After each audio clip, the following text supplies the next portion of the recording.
Hello everyone, this is the Princess Whispers, and today I'm going to read you The Little Mermaid, and this is the original story by Hans Christian Andersen. So here's the lovely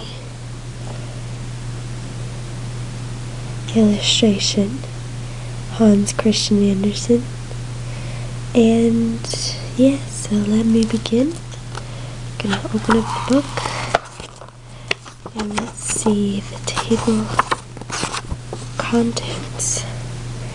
Where is it? There's The Little Mermaid, page 35. So let's flip to page 35, which is right here. The Little Mermaid. Far out to sea, the water is as blue as the petals of the loveliest cornflower, and as clear as the purest glass. But it is deep, deeper than any hanker can reach. Countless church steeples would have to be piled one on top of the other to stretch from the seabed to the surface. That's where the sea folk live. Now you mustn't imagine that the bottom is just bare white sand. Not at all. Wonderful trees and plants grow down there, with stems and leaves so sensitive that they curl and sway with the slightest movement of water, as if they were living creatures. Fish, large and small, flit through the branches just like birds in the air up here. At the very deepest point lies the palace of the Sea King. Its walls are of coral, and the long pointed windows are of the clearest amber. The roof is made of cockle shells that open and shut with the play of waves. It's lovely to see, because nestling in each shell is a shining pearl, any one of which would be the pride of the Queen's crown. The Sea King had been a widower for many years, but his old mother kept house for him. She was a wise old lady, but rather too proud of being royal.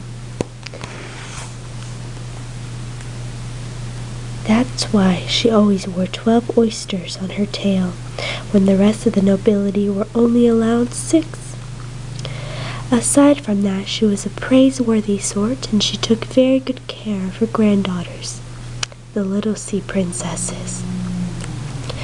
There were 6 of them, all beautiful, but the youngest was the loveliest of them all. Her skin was pure and clear as a rose petal, and her eyes were as blue as the deepest lake. But like all the others, she had no legs. Her body ended in a fish's tail.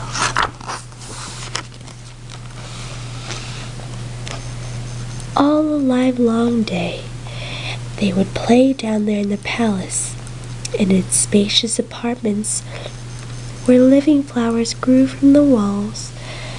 When the great amber windows were open, the fish would dart in and out just as swallows do up here, and they would eat out of the princess's hands and let themselves be petted.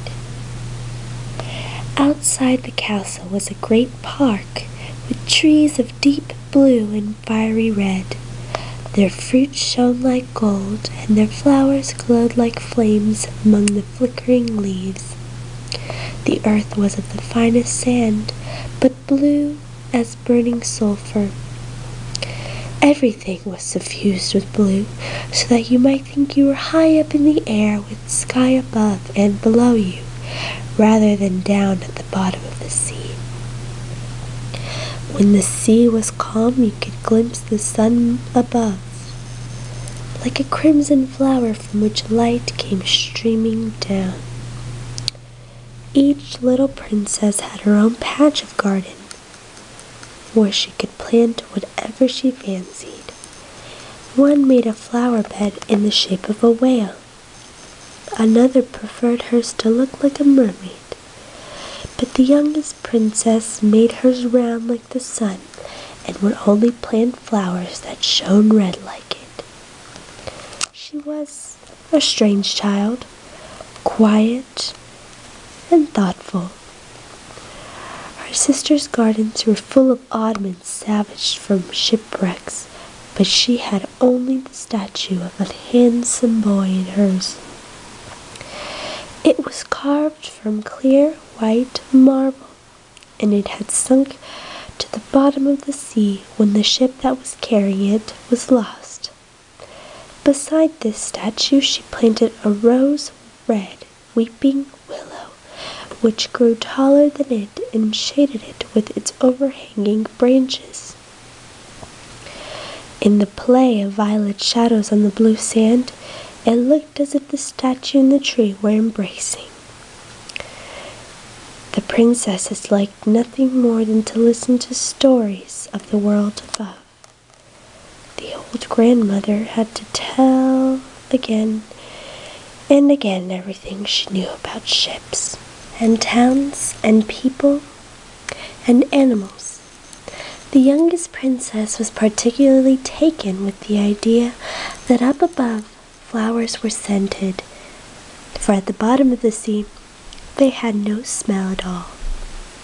She also liked to hear about the green forest and how the fish that swam among the branches could sing so beautifully.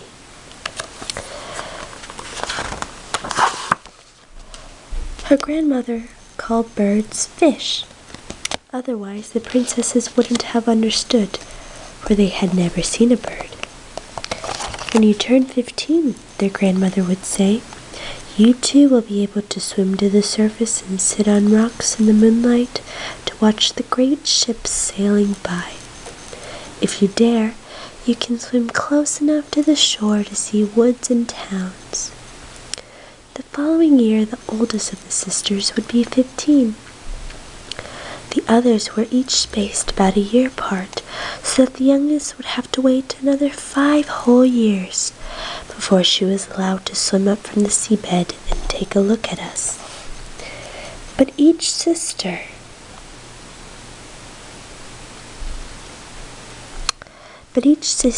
promised the other she would come back after her first day on the surface and tell all the exciting things she had seen.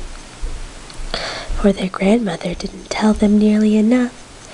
There was so much they wanted to know.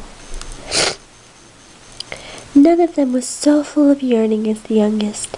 The one had the longest time to wait, and who was so quiet and thoughtful. Many a night she stood at the open window and gazed up through the dark blue water. She could make out the moon and the stars, though they were pale and blurry beneath the sea. If a black cloud passed over, she knew it must either be a whale swimming overhead or else a ship sailing along the surface. The passengers and crew, never dreaming that a lovely mermaid stood in the depths below them and stretched out her white hands to them. Now the oldest sister was 15 and free to swim up to the surface. Now she came back. When she came back, she had hundreds of things to tell. The loveliest thing of all, she said, was to lie in the moonlight on a sandbank when the sea was calm and look across to a seaport town with its lights twinkling like stars and music playing and all the clatter of carts and people. She loved to watch and listen and to see the church spires and hear the bells ringing, though she knew she could never go there. Yet her heart was filled with longing to. The youngest princess hung on her every word. Late in the evening, as she stood dreaming at the open window and gazing up through the water, she thought so hard about the town that she imagined she could hear the church bells chime. Next year, the second sister got her freedom. She surfaced just as the sun